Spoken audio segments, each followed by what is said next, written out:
Hello, my self Rajendra Sharma. आज हम polarising power and polarisability के बारे में डिस्कशन करेंगे, यानी ध्रुवण शक्ति और ध्रुवणता। जो मॉलिक्यूल्स होते हैं उनमें कई प्रकार के बॉन्ड्स पाए जाते हैं, जैसे कि covalent bond, coordination bond, metal metal bond, ionic bond, hydrogen bond, van-der-Waals bond.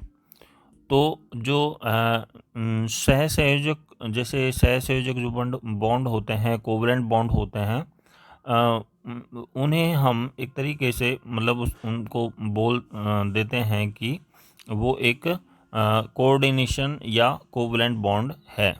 लेकिन उनमें आयनिक कैरेक्टर्स भी होते हैं। कुछ जैसे HCl है, HF है। तो इनमें कोवलेंट बॉन्ड होता है। जैसे बहुत से ऐसे मॉलिक्यूल्स होते हैं जैसे कि ClF है। इसमें भी एक तरीके से क्या होता है, कोवलेंट बॉन्ड होता है। लेकिन कोवलेंट बॉन्ड में कुछ आंशिक रूप से आयनिक कैरेक्टर्स भी होते हैं। ये आयनिक कैरेक्टर्स कितने होंगे? ये इलेक्ट्रॉन जो इलेक्ट्रोनेगेटिविटी है, एटम्स बॉन्ड बनाने वाले जो एटम्स की जो इलेक्ट्रोनेगेटिविटी है उस पर डिपेंड करता है।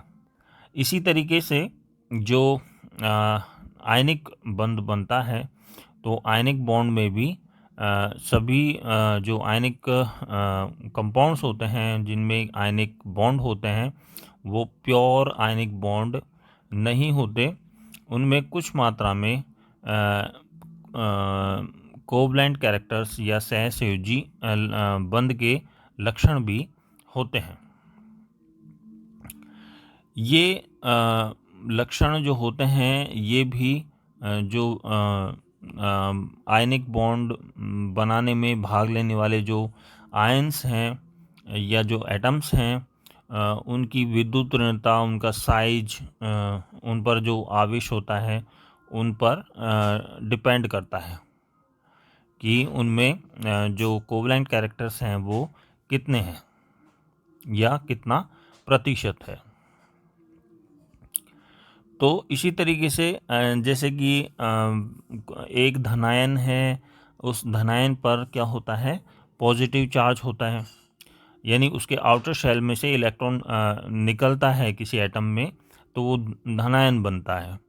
तो जिसके धनायन बनने के कारण क्या होता है कि धनायन का जो न्यूक्लियस होता है उसका प्रभाव बढ़ जाता है, क्योंकि इलेक्ट्रॉन उसमें से निकल चुका है।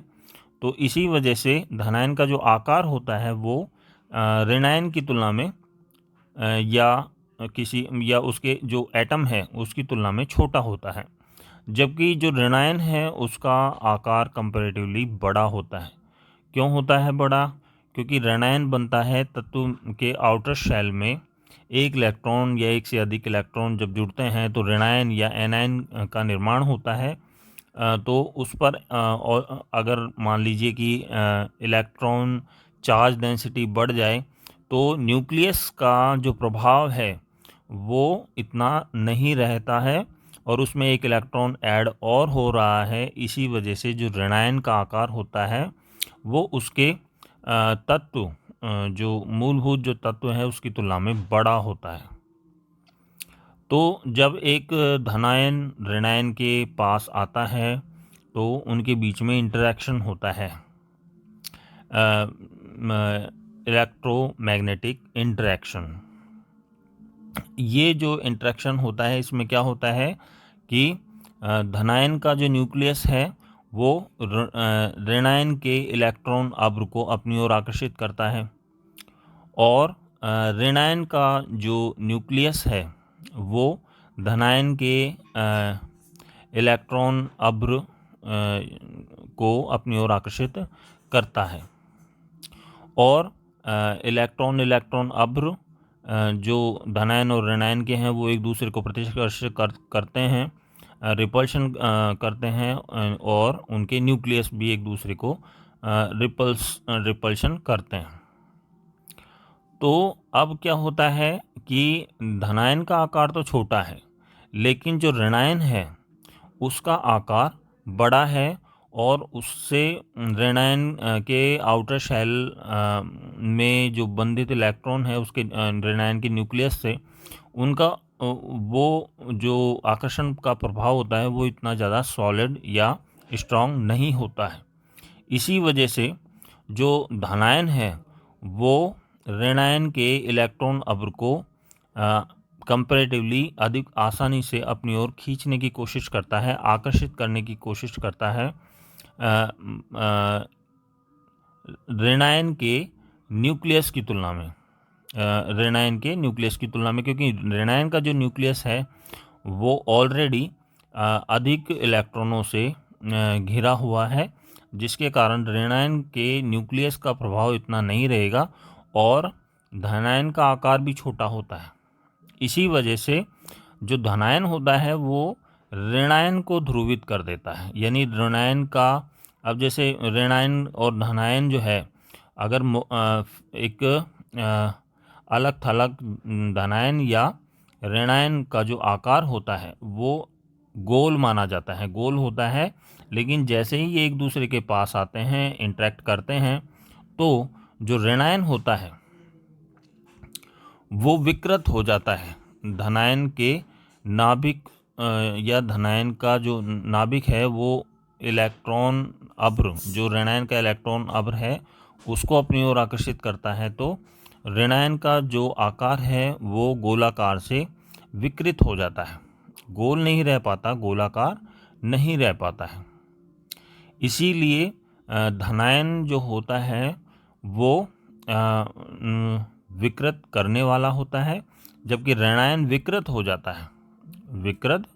जाता है।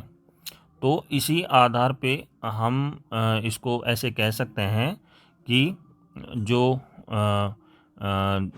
धनायन होता है उसकी ध्रुवण क्षमता को हम उसकी मतलब ऋणायन को वो कितनी अधिक तीव्रता से विकृत कर सकता है उससे हम नाप सकते हैं। तो अब इसको, जैसे जब एक धनायन या ऋणायन एक दूसरे के निकट आते हैं तो धनायन का नाभिक ऋणायन के इलेक्ट्रॉन अभ्र को आकर्षित करता है, ठीक उसी प्रकार ऋणायन का नाभिक भी धनायन के इलेक्ट्रॉन अभ्र को आकर्षित करता है। क्योंकि ऋणायन का आकार बड़ा होता है इसलिए ऋणायन के नाभिक का आकर्षण बल धनायन के इलेक्ट्रॉन अभ्र पर दुर्बल होता है। अतः जब ऋणायन किसी धनायन के संपर्क में आता है तो ऋणायन के इलेक्ट्रॉन अभ्र को धनायन का नाभिक प्रबलता से आकर्षित करता है, जिसके कारण ऋणायन की गोलाकार आकृति विकृत हो जाती है। ऋणायन के इस प्रकार विकृत होने की ऋणायन की ध्रुवणता एवं ऋणायन को ध्रुवित करने की यह जो क्षमता है ये धनायन की ध्रुवण शक्ति कहलाती है। क्या कहलाती है? पोलराइजिंग पावर कहलाती है या पोलराइजेशन पावर कहलाती है।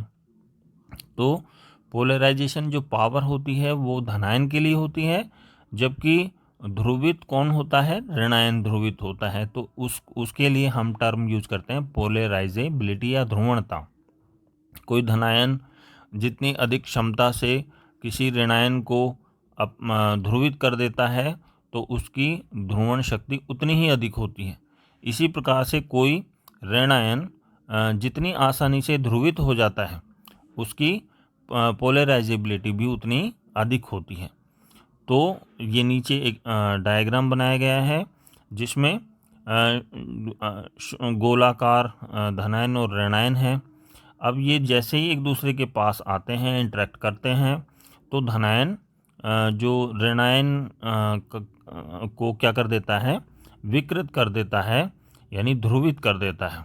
तो ये एक ध्रुवित ऋणायन है। तो इस तरीके से हम पोलराइजिंग पावर और पोलराइजेबिलिटी को समझ सकते हैं।